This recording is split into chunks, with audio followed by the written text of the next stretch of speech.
Ambassador Chen Wei stood in her office on the top floor of the United Earth Government building, holding a strange crystal in her hands. The crystal was beautiful, with colors that seemed to move inside it like liquid light.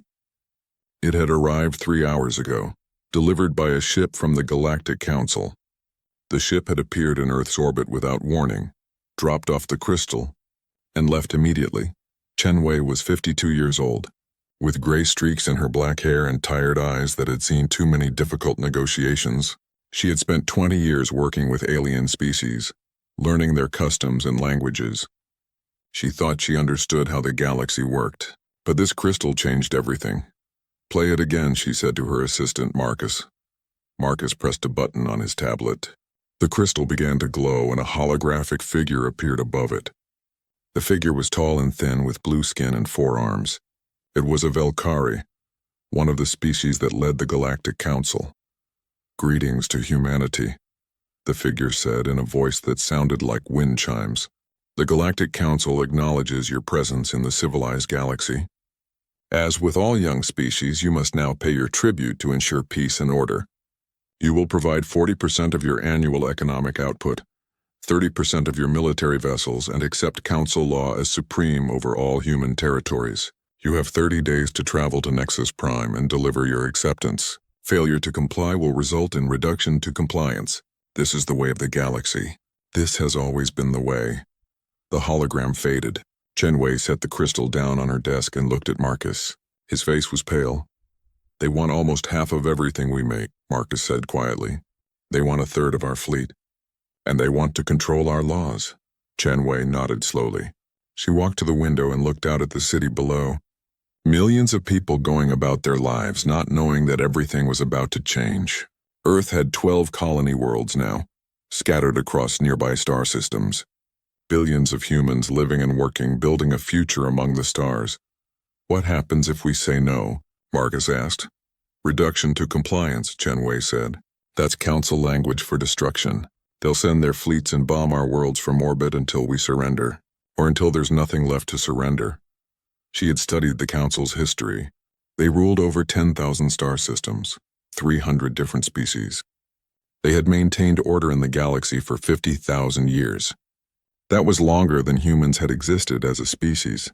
The Council seemed eternal, unchangeable like gravity or time itself.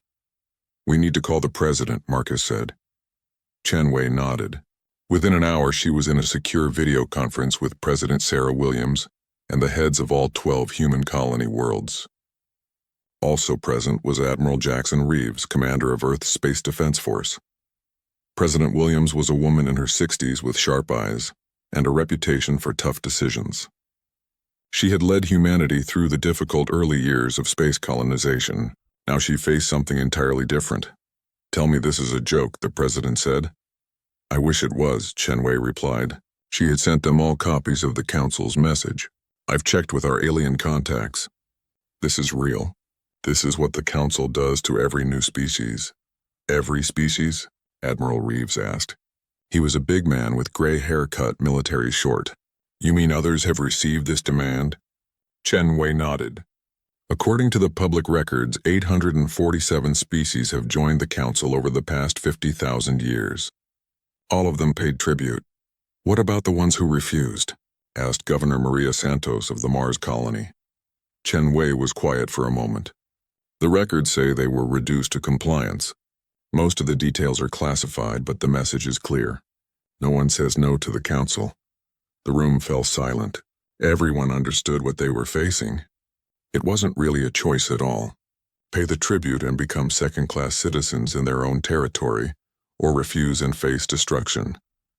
"We need more information," President Williams said finally. "Chen Wei, you'll lead a delegation to Nexus Prime. Take whoever you need. We have 30 days, so use them wisely. Find out everything you can about the Council, about this tribute system, about what happens if we refuse." "And what should I tell them our answer will be?" Chen Wei asked. The president's face was hard. "Tell them we're considering their generous offer. Buy us time.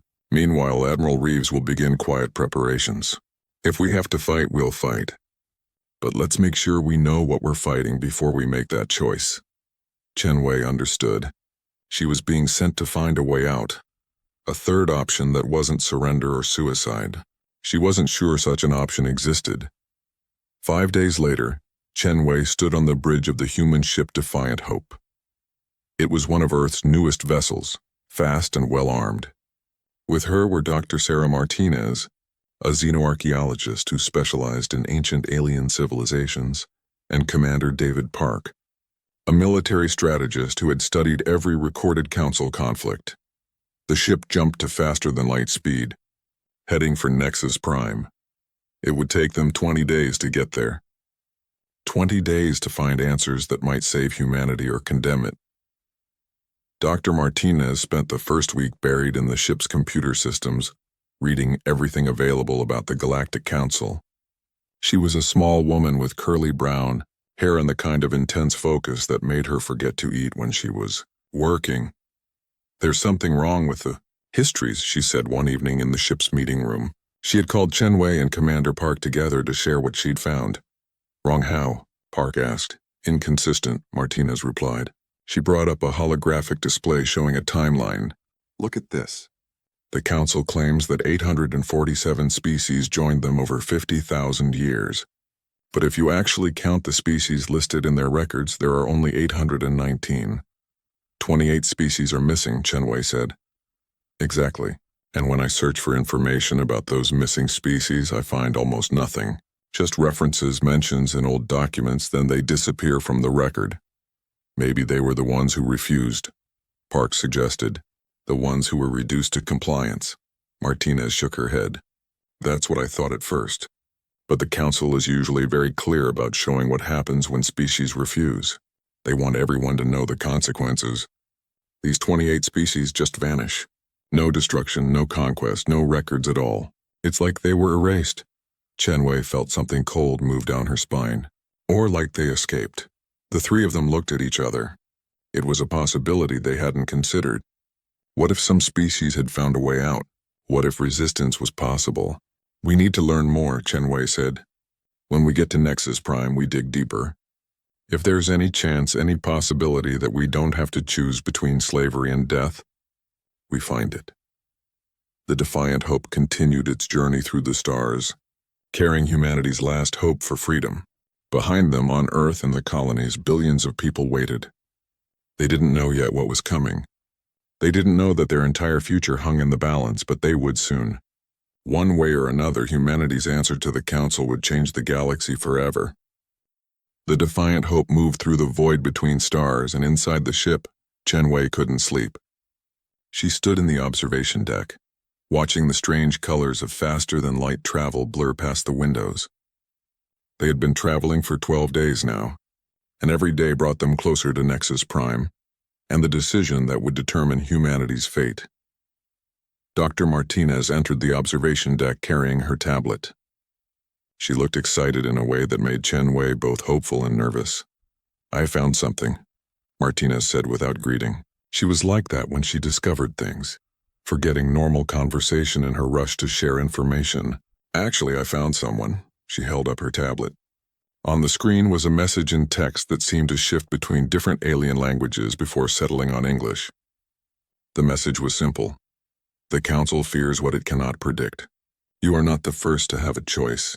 Dock at Bay 47 when you arrive. Come alone. A friend." "When did this arrive?" Chen Wei asked. 2 hours ago. It came through an encrypted channel that shouldn't exist. Our communication system isn't supposed to be able to receive this kind of signal. Whoever sent this has technology we don't understand." Commander Park joined them, drawn by their voices. He read the message and frowned. "It could be a trap." "Everything about this situation could be a trap," Chen Wei replied. "But right now we need information more than we need safety." She made her decision quickly.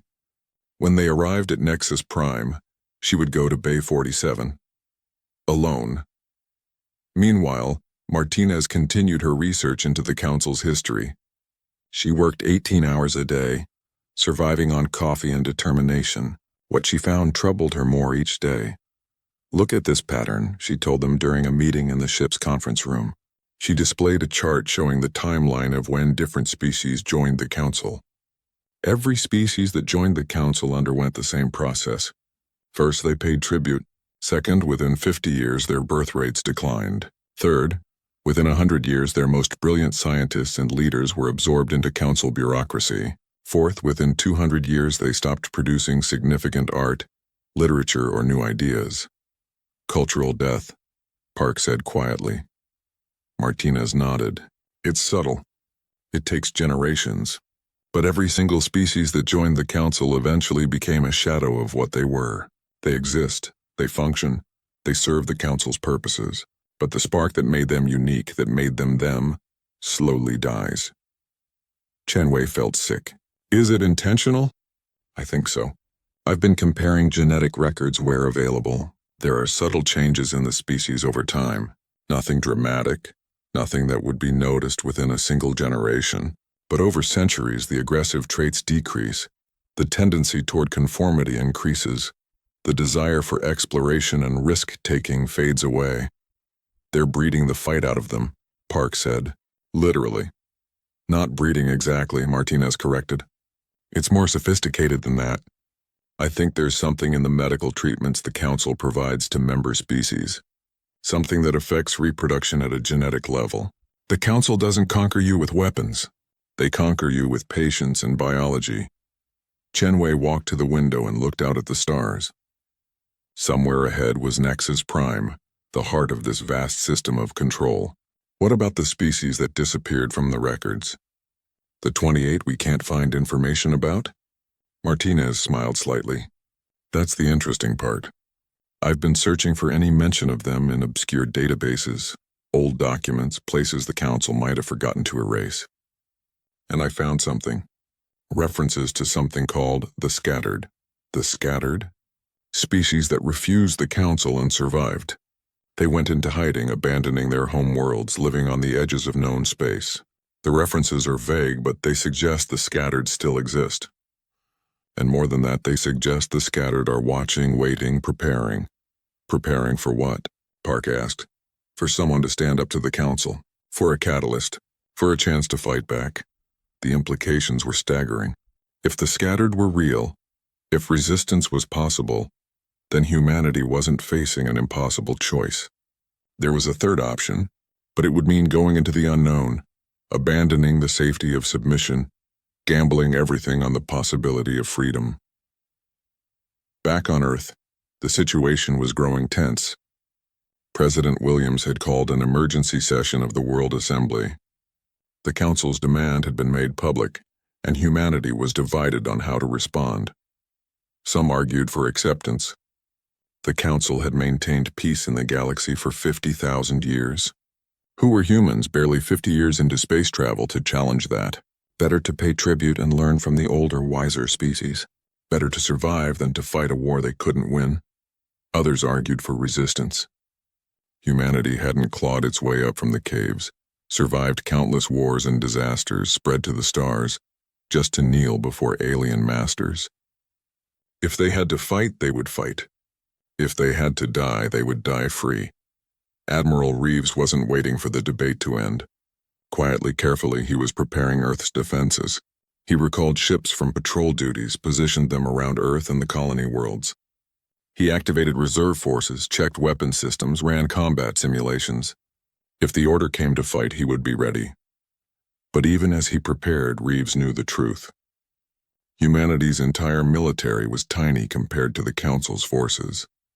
They had 50 warships. The Council had thousands. In a straight fight, humanity would last maybe a few days, maybe a week if they were lucky and fought smart. The only advantage they had was that the Council might underestimate them. Humanity was young, aggressive, unpredictable. They had survived by being innovative, by finding solutions that others thought impossible. If they were going to win, it wouldn't be through superior firepower. It would be through being human in ways the Council couldn't anticipate. On the Defiant Hope, Chenwei received daily updates from Earth. She read them in her quarters, feeling the weight of billions of lives pressing down on her. Whatever she discovered at Nexus Prime, whatever she learned, might determine whether humanity remained free or fell into gentle slavery. Commander Park came to her one evening with a tactical assessment. "I've been studying every recorded council military engagement," he said. "And I've noticed something strange." "What?" "The council almost never actually fights. They make threats, they position their fleets, they look overwhelming. But in most cases, the target species surrenders before any shots are fired. In the few cases where fighting actually occurred, the battles were short and one-sided. Because the council is so powerful," Chenwei said. Park shook his head. "Maybe. Or maybe because the council's reputation is their greatest weapon. Think about it. If you rule through fear, through the appearance of invincibility, you don't want long battles that might reveal your weaknesses. You want quick, decisive shows of force against targets that can't really fight back. You think the council might be weaker than they appear? I think we don't actually know how strong they are. No one has really tested them in thousands of years. Everyone just assumes they're invincible because that's what everyone believes. It was a dangerous hope, but it was hope nonetheless. Maybe the council was a paper tiger, impressive to look at but weak when challenged. Or maybe they were exactly as powerful as they appeared, and challenging them would be suicide. Chenwei would find out soon enough. Nexus Prime was now only a day away. Soon she would stand before the council and see for herself whether they were gods or just very old bureaucrats who had been playing the same game for too long. Soon she would have to decide humanity's answer, and whatever that answer was, the galaxy would never be the same. Nexus Prime hung in space like a jewel, massive and beautiful and terrifying. It wasn't a planet or a station, but something in between. Thousands of years ago, someone had taken an entire moon and transformed it into the seat of galactic power. Cities covered its surface, towers reached toward the stars, and ships from 100 different species came and went like insects around a hive. Chenwei stood on the bridge of the Defiant Hope as they approached. She had seen images of Nexus Prime, but nothing prepared her for the reality. It was bigger than anything humans had built, a monument to the Council's age and power. Bay 47 is on the lower commercial level, Commander Park said, studying the docking information. It's not in the diplomatic quarter. Whoever wants to meet you is being careful. Chenwei nodded. She had decided to go alone to the meeting, though Park and Martinez would be nearby. If something happens to me, take the ship home. Tell the president everything we've learned. Nothing's going to happen, Martinez said, but her voice wasn't convincing. They docked at the main diplomatic port first, going through the official procedures. Council representatives greeted them with cold politeness, processed their credentials, and assigned them quarters in the diplomatic section. The aliens they met were professional but distant, treating the humans like children who had wandered into adult business. That night, while Park and Martinez stayed visible in the diplomatic quarter, Chenwei slipped away. She wore simple clothes without any human markings and kept her head down as she made her way through the corridors of Nexus Prime. The station was enormous. Millions of beings lived and worked here. From hundreds of different species, Chenwei saw creatures tall as buildings and small as cats, beings made of metal and beings that seemed to be living clouds. The galaxy was more diverse than she had imagined, and all of it bowed to the Council. She found Bay 47 in a quiet section of the commercial docks. The bay door was half open and a small ship waited inside. It was old, patched many times, and bore no markings she recognized. "Ambassador Chenwei," a voice said from the shadows. "Thank you for coming." A figure stepped into the light. It was humanoid, but clearly not human. Its skin was pale green and it had large eyes that seemed to see everything. Chenwei recognized the species from her studies. A Talvin, a race that had supposedly been extinct for 3,000 years. "You're one of the scattered," Chenwei said. The Talvin smiled. "My name is Kez, and yes, my people chose to scatter rather than kneel. It wasn't easy. We abandoned our homeworld, our cities, everything we built. We lived in hiding, moving from system to system, never staying long enough to be found. But we stayed free. Why contact us now?" Kez gestured for her to follow and led her into the ship. Inside was a small room filled with computer equipment and star charts. Because humanity is different. Every species the Council approaches is already worn down, already tired. They've expanded as far as they can, faced limitations, lost the drive to grow. They see the Council's offer as a way to rest, to let someone else handle the difficult decisions. But humans, you're still climbing, still fighting, still hungry for more? That makes us dangerous, Chen Wei said. To the council, yes, but to the scattered, it makes you hope. Kez activated a holographic display. Let me show you the truth about the council. What Chen Wei saw over the next hour changed everything. Kez showed her secret records, hidden histories, documents that had been erased from official databases. The story they told was shocking. The Galactic Council hadn't always been the ruling power.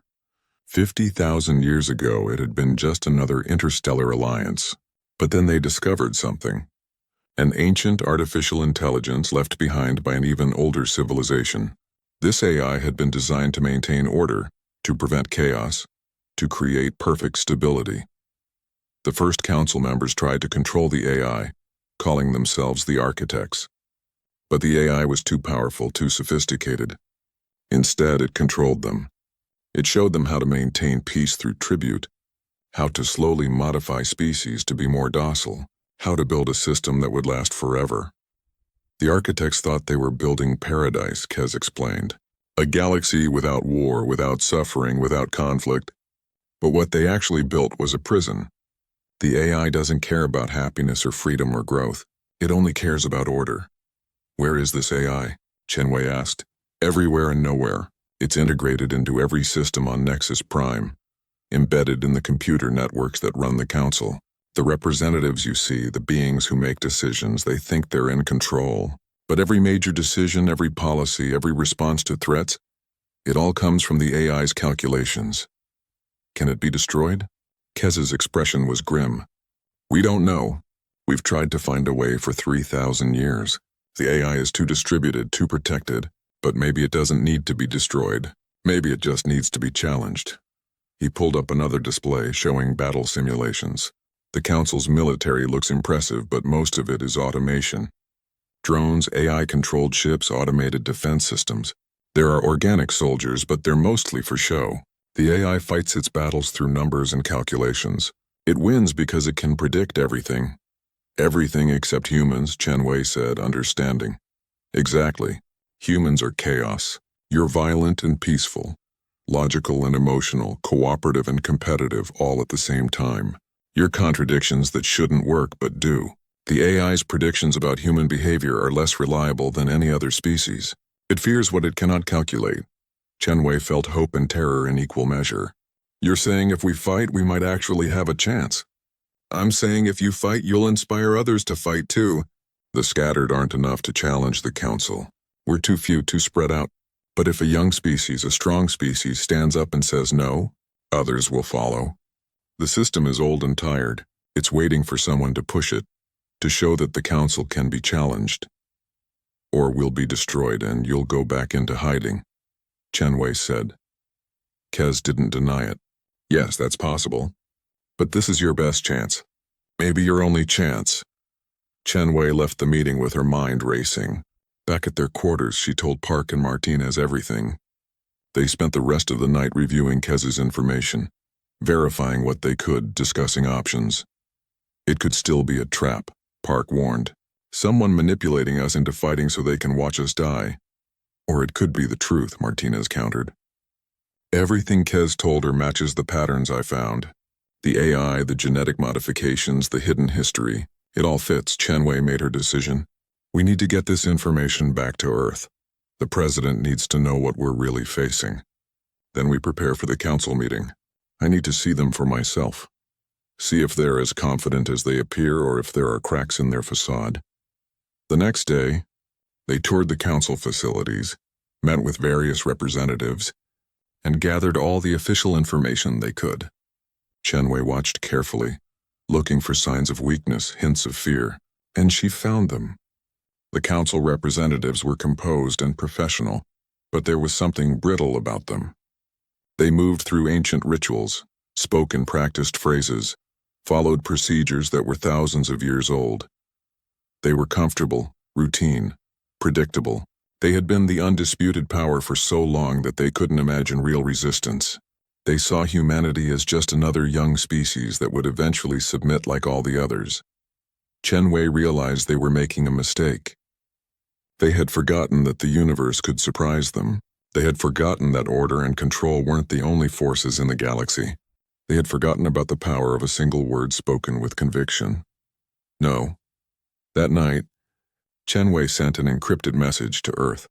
She told President Williams everything, gave her all the information Kez had provided, explained the choice humanity truly faced. Then she prepared for the council meeting, where she would deliver humanity's answer. She didn't sleep that night. She stood in her quarters, looking out at the lights of Nexus Prime, thinking about all the species that had stood where she was standing. All of them had said yes. All of them had bent their knee. But Chen Wei was human, and humans had a long history of looking at impossible odds and choosing to fight anyway. The Grand Chamber of the Galactic Council was designed to intimidate. Chen Wei understood that the moment she stepped inside, the chamber was enormous, carved from a single piece of crystal that caught and reflected light in impossible ways. Seats rose in concentric circles, thousands of them, each filled with a representative from a different world. At the center was a raised platform where she now stood, alone, exposed, with every eye in the galaxy watching. The chamber's holographic systems broadcast this moment to trillions of beings across 10,000 star systems. This was how the council maintained power, through spectacle and ceremony, showing every species what happened when you came before them. High Counselor Velkoth stood at the highest point in the chamber. He was Velkari, tall and thin with blue skin and 4 arms. His species had been part of the council for 20,000 years, so long that no one remembered what they had been like before. Ambassador Chen Wei of humanity. Velkoth's voice echoed through the chamber, translated instantly into hundreds of languages. You stand before the Galactic Council to answer the tribute demand. Your species has been given time to consider. The terms are clear. 40% of your economic output, 30% of your military force and acceptance of council law. In exchange, you receive peace, protection, and the wisdom of civilizations far older than your own. Chen Wei stood straight, her hands clasped behind her back. She wore a simple black suit, no decorations, no symbols of rank. She wanted to be seen as herself, as human, not as a representative of power or authority. Before I answer, Chen Wei said, her voice calm and clear, I would like to tell you about humanity. There was a murmur in the chamber. This wasn't part of the normal procedure. Species came, they heard the terms, they accepted. There wasn't supposed to be a speech, but Velkoth gestured for her to continue. Perhaps he was curious. Perhaps he thought giving her time to talk would make the eventual submission more satisfying. We are a young species, Chen Wei began. By your standards, we are children. We achieved faster than light travel only 50 years ago. Some of you have civilizations older than our entire evolutionary history. She paused, looking around the chamber at the thousands of alien faces. But we are also an old species. We have been fighting for survival since before we were human. Our ancestors lived in caves, hunted with stone tools, and died young. They could have stayed in those caves, safe and protected. But they didn't. They walked out into the unknown. They crossed oceans without knowing what was on the other side. They climbed mountains because they were there. They reached for the stars because they could. Some representatives shifted in their seats. Others leaned forward listening. We are a violent species, Chen Wei continued. We have fought wars that killed millions. We have created weapons that could destroy our own world. We have hurt each other in ways that shame us. But we are also a species that creates beauty. We write poetry and compose music. We paint and we dance and we dream. We are contradictions that shouldn't work, but we do. Martinez and Park stood at the edge of the chamber, watching. They had worked with Chen Wei on this speech, but hearing it delivered before the entire council was different. This was the moment everything changed. You ask us to pay tribute, Chen Wei said. You ask us to give you almost half of everything we create, a third of our ability to defend ourselves and our right to make our own laws. You tell us this is for peace. You tell us this is for protection. You tell us this is the way things have always been. Velkoth nodded. Yes, this is the order of the galaxy. This is how civilizations survive. Chen Wei smiled slightly. But you don't ask us to survive. You ask us to surrender. There's a difference. The chamber grew quiet. Even the translators seemed to pause. as if the machines themselves were waiting to hear what came next. I have studied your history, Chen Wei said. I know that 847 species have joined the Council. I know that all of them paid tribute. I know that you have maintained order for 50,000 years. That is impressive. That is power beyond anything humanity can imagine. She took a step forward on the platform. But I also know what happens to species that join you. Within generations, their birth rates decline. Their creativity fades. Their drive to explore and grow disappears. They become peaceful, yes. They become orderly, yes. But they also become shadows. They exist, but they don't truly live. They have safety, but they don't have freedom. They have survival, but they don't have hope. Velkoth's expression hardened. You speak of things you don't understand. The Council provides stability. Without us, the galaxy would descend into chaos. Perhaps, Chen Wei said. Or perhaps the galaxy would grow. Perhaps species would struggle and fail and succeed and become something new. Perhaps chaos is just another word for freedom. She looked up at Velkoth, meeting his eyes directly. You say this is about survival, but humans have a saying. It's better to die on your feet than live on your knees. We didn't come from the caves to the stars by accepting limits. We didn't become who we are by letting others tell us what we could be. We became human by choosing our own path, even when that path was dangerous. Then you choose destruction, Velkoth said. His voice was cold now. You doom your species to ash, Chen Wei smiled. We've turned ourselves to ash before. We rebuilt. We always do. The chamber erupted in noise. Representatives stood, shouting in dozens of languages. Some seemed angry, others shocked, others perhaps even excited. This had never happened before. No species had ever spoken to the Council like this. Velkoth raised his forearms, calling for silence. Ambassador Chen Wei, you have been given the opportunity to save your species. All you must do is accept the tribute. Say yes and humanity joins the civilized galaxy. Say yes and you have peace. The chamber fell silent again. Every being in the galaxy seemed to hold its breath. This was the moment. This was where every species before had bent, had submitted, had chosen survival over principle. Chen Wei thought about Earth, about the billions of people waiting for her answer. She thought about the colonies, about human children being born on distant worlds who deserved to grow up free.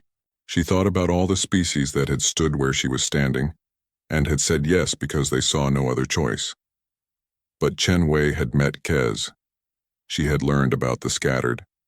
She knew there was another option, even if it was dangerous, even if it was uncertain. She knew that humans were at their best when facing impossible odds. High Counselor Velkoth, Chen Wei said clearly, you have asked for humanity's answer to your tribute demand. Yes, Velkoth said. Speak your answer and let it be recorded across the galaxy. Chen Wei straightened her shoulders.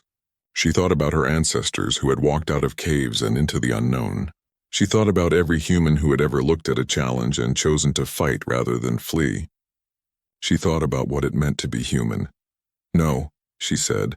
The word echoed through the chamber. Simple, clear, final. No. For a moment there was absolute silence. The word hung in the air like a physical thing. No species had said it in thousands of years. No species had dared. Then the chamber exploded into chaos. Representatives were shouting, some fleeing toward the exits, others demanding action. The Council's carefully maintained order shattered like glass. Velkoth stared at Chen Wei in disbelief. You refuse? We refuse, Chen Wei confirmed. Humanity will not pay tribute. We will not surrender our freedom. We will not become shadows of ourselves. If you want what we have, you'll have to take it. And we will fight you every step of the way. You cannot win, Velkoth said, his composure cracking. You are one species against thousands. You are 50 years old against 50,000. You are nothing, Chen Wei smiled. Maybe, but we're human. And humans have a bad habit of doing impossible things. She turned and walked off the platform, Park and Martinez falling in beside her. Behind them, the chamber descended into chaos. The Council's perfect order, maintained for millennia, had been broken by a single word from a single human. No. The moment Chen Wei said no, everything changed. Not just for humanity, but for the entire galaxy. Within hours, the Council's military fleet began mobilizing. 3,000 warships, automated and crewed, started moving toward human space. It was meant to be overwhelming, a show of force so massive that humanity would have no choice but to surrender immediately. But something unexpected happened. 47 species declared neutrality. They sent messages to the Council, stating they would not participate in military action against humanity. Some cited ancient laws. Others claimed they needed time to study the situation. But the real reason was simpler. They were inspired. For 50,000 years, every species had said yes. For 50,000 years, everyone had assumed the Council was invincible, that resistance was impossible. But now a young species barely into space had said no, and the galaxy watched to see what would happen. Back on Earth, President Williams received Chenway's report and immediately convened an emergency session. The message from Nexus Prime was clear. The Council fleet was coming, and they had maybe a week before it arrived. Options? The President asked Admiral Reeves. Reeves pulled up tactical displays. We can't win in a straight fight. We have 50 ships, they have thousands. But we can make it expensive. We position our forces around Earth and the colonies. We use guerrilla tactics, hit and run. Make every system they take cost them more than it's worth. How long can we hold? If they commit fully. Days, maybe a week. If they're cautious, if they're worried about losses, maybe longer. But eventually the numbers win. President Williams nodded slowly. Then she did something unexpected. She opened a communication channel, not just to Earth and the colonies, but to the entire galaxy. If the Council could broadcast to trillions, so could she. People of the galaxy, she said. My name is Sarah Williams, President of the United Earth Government. You have seen humanity's answer to the Council's tribute demand. You know that we refused. You know that we chose freedom over safety, principle over survival. She paused, letting her words be translated into hundreds of languages. The Council tells you that we are foolish, that we are children who don't understand how the galaxy works. They may be right. We are young. We are aggressive. We are chaotic and unpredictable, but we are also free, and we believe that freedom is worth fighting for. Around the galaxy, beings watched. Some were Council members who had paid tribute generations ago. Some were younger species facing their own tribute demands. All of them heard the same message. We don't ask you to fight with us, Williams continued.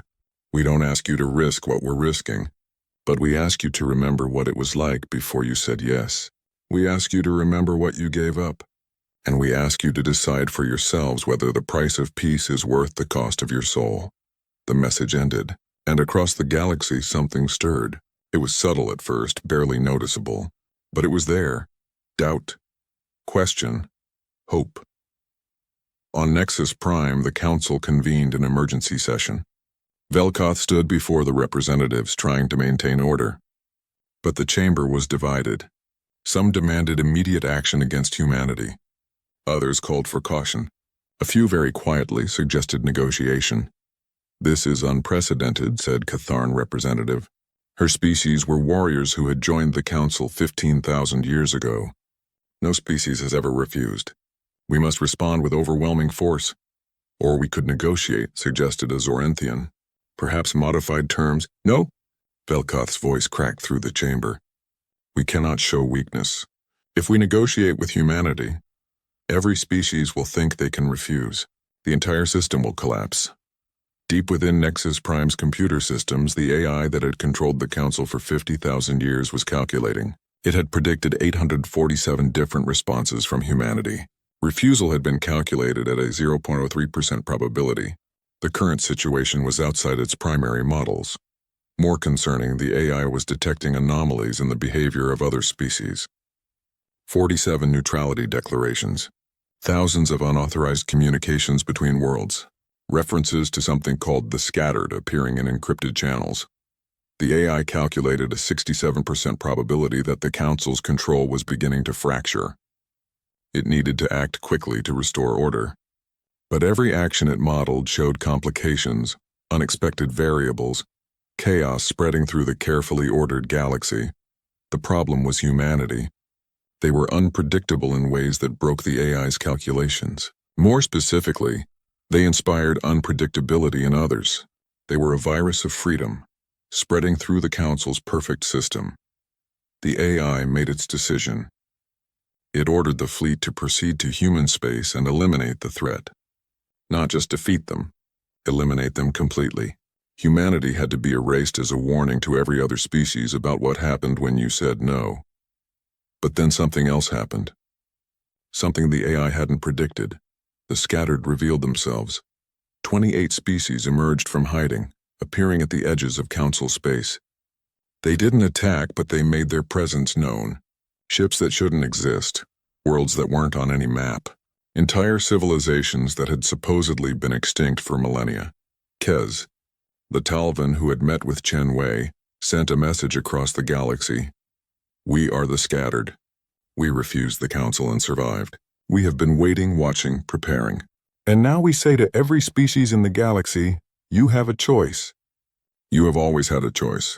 Humanity has reminded us of this truth. Stand with us and we stand with you. The Council fleet moving toward Earth suddenly faced a decision. Behind them, the scattered were emerging. Around them, species were declaring neutrality, or even openly supporting humanity. Ahead of them, human forces waited in defensive positions around Earth. The fleet slowed. The admirals, both organic and AI, hesitated. This was supposed to be simple. One young species easily crushed. But now it was complicated. Now it was uncertain. Now it was chaos.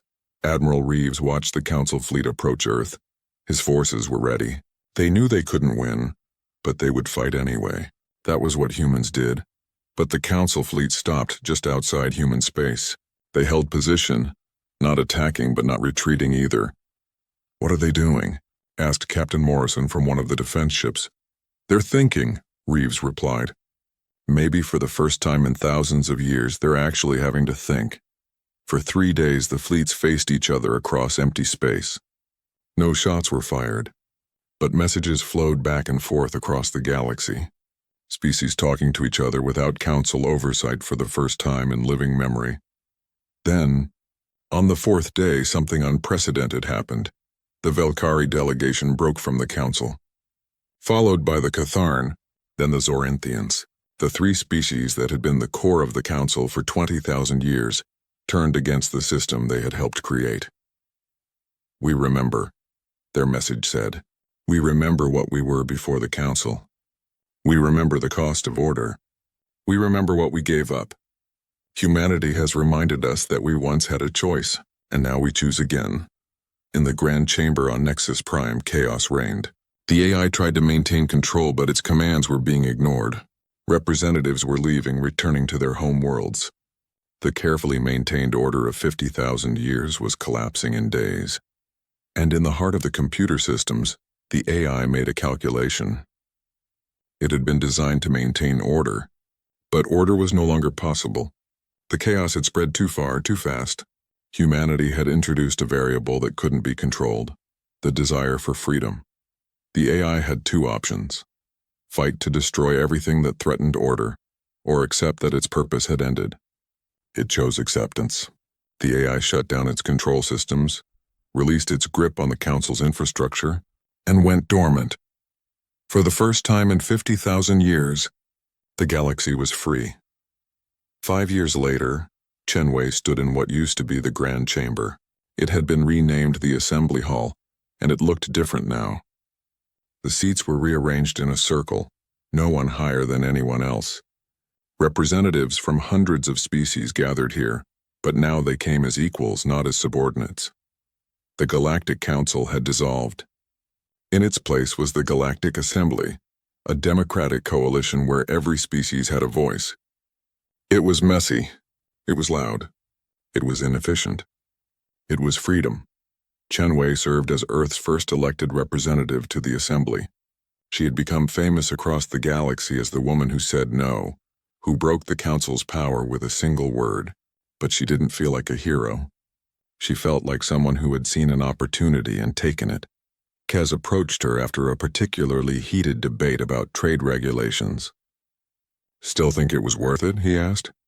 The chaos, the uncertainty, the problems we face now? Chen Wei smiled. Absolutely. Freedom is messy. It's difficult. It requires constant work and compromise, but it's better than the alternative. It's better than order without choice. Outside the assembly hall, a monument had been erected. It was simple, a black stone with a single word carved into it in every language known to the galaxy. No. Thank you for watching and comment for next part.